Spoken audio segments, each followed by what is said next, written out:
11 जनवरी 2023 की यह घटना है दोस्तों। एक गांव के अंदर एक घर में जलने की सी बू आ रही थी, यानी कि घर के अंदर ही अंदर आग लगी हुई थी।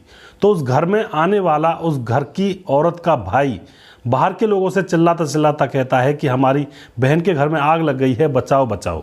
आस पड़ोस के लोग जब शोर शराबा सुनते हैं तो इकट्ठे होते हैं और फिर उस घर को देखते हैं तो उस घर में से बुरी तरह से धुएं निकल रहे थे। अब यहाँ पर उस दरवाजे को खोला जाता है, लेकिन दरवाज़ा अंदर से बंद था। तो गांव के लोग इकट्ठा होकर उस दरवाजे को तोड़ देते हैं और जब दरवाज़ा तोड़ा जाता है तो गांव के लोग भी सन्न रह जाते हैं। उस घर के अंदर की जो औरत थी वह और उसकी 2 बच्चियां दोनों आग की लपटों में घिरी हुई थी, मृत अवस्था में पड़ी हुई थी और आग से जल रही थी। अब यहाँ पर पूरे गांव में सन्नाटा फैल जाता है और जो उस औरत का भाई होता है वह ज़ोर ज़ोर से रोने लगता है कि मेरी दीदी के साथ ये क्या हो गया, मेरी दीदी के साथ और बच्चों के साथ ये क्या हो गया। अब यहाँ पर उस औरत के पति को बुला लिया जाता है।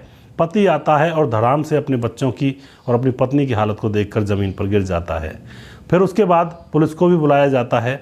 पुलिस आती है, मामले की छानबीन करती है और यहाँ पर देखती है कि आखिर मामला क्या घटा है।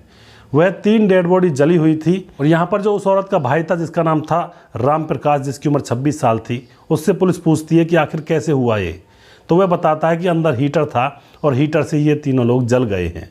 लेकिन यहाँ पर पुलिस के गले से नीचे नहीं उतर रहा था कि हीटर की वजह से ऐसे 3 लोगों में एकदम से आग लग जाएगी। क्या पेट्रोल थोड़े थे वो 3 लोग जो एकदम से तीनों लोग एक साथ जल जाएंगे। अगर हीटर से आग भी लगेगी तो पहले उस कपड़े में लगेगी जो उड़ाया हुआ है या पहना हुआ है या फिर बिछाया हुआ है चारपाई पर, फिर धीरे धीरे इंसान में लगेगी और फिर इतने में जब इंसान में आग लगती है तो वह भाग भी सकता है, अपनी आग को बुझा भी सकता है। एकदम से थोड़ी लग जाएगी कि एकदम से पेट्रोल की तरह आग लग गई। तो पुलिस को यह बात गले से उतरती तो नहीं है और उस भाई रामप्रकाश की तरफ पुलिस थोड़ा सा निगाह करके देखती है। वह नशे में चूर था। लेकिन अब पुलिस यहाँ पर जांच पड़ताल में जुट जाती है। उन डेड बॉडीज़ को पोस्टमार्टम के लिए भेज दिया जाता है और फिर 2-4 दिन के बाद उन लाशों की पोस्टमार्टम रिपोर्ट आती है। तो यहाँ पर पता चलता है कि इनको मार करके इस आग के हवाले किया गया है, यानी कि आग लगने से इनकी मौत नहीं हुई है। आग लगने से पहले इनको मार दिया गया है, यानी कि किसी ने इनकी हत्या की है और उसके बाद इनके ऊपर आग लगाई है। अब यहाँ पर पुलिस का शक सीधा उस भाई पर ही चला जाता है, उस औरत का जो भाई होता है, क्योंकि वह उस टाइम शराब के नशे में चूर था। उस भाई को उठा लिया जाता है, सख्ती से उससे पूछताछ की जाती है तो सारी घटना यहाँ पर बयां कर देता है। रामप्रकाश कहता है कि यह मेरी दीदी थी और हम दोनों बहन भाइयों में बहुत ज़्यादा प्यार था। इसके 2 बच्चे थे जो कि मेरी भांजियाँ थी और जीजा जो होता है इसका वह भी यहाँ पर रहा करता है। वह कहता है कि मैं कभी कभी अपनी दीदी से मिलने आ जाया करता और उससे शराब पीने की लत थी। वह अपनी दीदी से पैसे मांगा करता, लेकिन वह लिमिट से ज़्यादा शराब पिया करता था। तो उसकी दीदी कई बार उसे मना कर देती थी पैसे देने के लिए।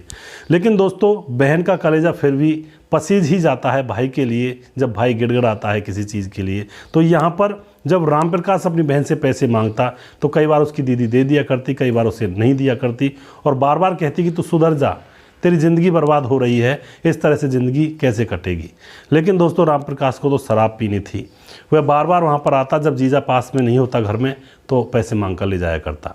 इसी तरह से अभी 11 जनवरी 2023 को वह अपनी दीदी के घर आता है। रात का समय था, 8 बजे का, और आकर के अपनी दीदी से पैसे मांगने लगता है शराब पीने के लिए।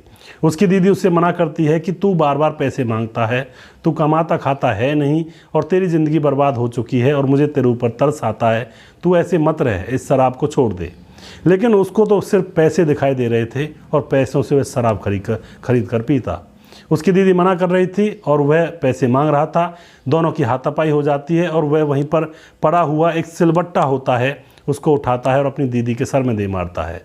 जब दीदी उससे कह रही होती है कि तू निकल जा यहाँ से, मेरे पास पैसे नहीं हैं, तो यहाँ पर दीदी उसकी सिलबट्टा जैसी लगता है तो उसकी बहन ज़मीन पर गिर जाती है, सर से खून निकलने लगता है। उसके बाद भी उसको होश नहीं आता है। उसके बाद वह उसकी अलमारियों को खकोड़ता है और वहाँ से कुछ 200-400 रुपये उसे जो मिलते हैं उनको निकालने लगता है। इतने में ही उसकी दोनों भांजियाँ जो भांजी होती हैं वह अपनी माँ के पास आकर ज़ोर ज़ोर से रोने लगती हैं। तो उसको लगता है कि अब गांव वाले जग जाएंगे, किसी को शक हो जाएगा, तो वह उसी सलबट्टे को उठाता है और अपनी भांजियों के सर पर भी देकर मार देता है। वह भी खून से लथपथ और वह भी ज़मीन पर गिर जाती हैं। जब वह पैसे चुरा लेता है उसके बाद वह वहाँ से बाहर निकलता है और शराब पी कर आता है। जैसे वह शराब पी रहा होता है तो फिर उसको लगता है कि घर से तो मैं ही आया हूँ, अगर वह लोग मरे हुए लोगों को मिलेंगे तो लोग मेरे ऊपर शक करेंगे। फिर वह दोबारा से अपने उसी घर में जाता है, अपनी दीदी के में, और वहाँ जाकर वह उनको मृत हुआ देखकर वह सोचता है कि इस घटना को क्यों ना बदल दिया जाए। वह मिट्टी का तेल लाता है, क्योंकि वह लोग गरीब आदमी थे, उनके पास मिट्टी का तेल था, और मिट्टी के तेल को वह अपनी दोनों भांजी और अपनी बहन के ऊपर छिड़क देता है और उसके बाद उनमें आग लगा देता है। आग लगाने के बाद वह उस रोशनदान से निकल जाता है, जो कि थोड़ा ऊंचाई पर था और थोड़ा सा फूटा हुआ था। वहाँ से निकल करके वह बाहर गाँव के लोगों के सामने जाकर शोर मचा देता है कि मेरी दीदी और मेरी बहन के घर में आग लग गई है। लोग इकट्ठा होते हैं, दरवाजे को खोलते हैं, देखते हैं कि आखिर हुआ क्या है, और दरवाजे को जब खोला जाता है तो तीनों लोग वहाँ पर मृत अवस्था में पड़े हुए थे। यह सारी घटना पुलिस के सामने वह व्यक्ति राम प्रकाश बताता है। पुलिस उसको अरेस्ट करती है, उसको जेल में डाल देती है।